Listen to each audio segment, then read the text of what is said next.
there are 12 fewer workers in factory A than factory B. 1/8 of the workers in factory A are males, so which means in factory A, 1 unit of the workers are males out of 8. Okay, so out of 8 meaning 8 minus 1, 7 units will be for the females.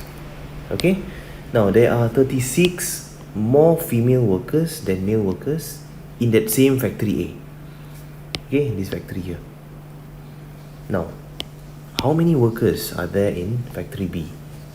Now to do this, we can use the units that we have for factory A, work with that, find the number of workers in factory A, and then find the number of workers in factory B using the first statement. Okay, so first up, we work with factory A. Okay, again, the males will make up 1 unit,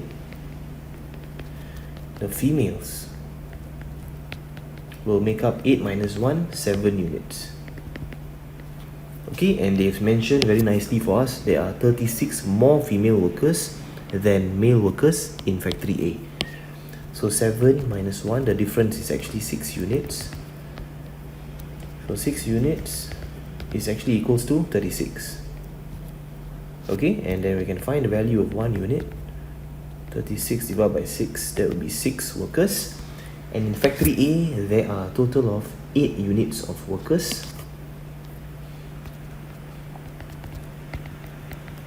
6 times 8, that will be 48. Okay, 48 workers. And look here, they said, oh, there are 12 fewer workers in factory A as compared to factory B. So factory B will be 12 more.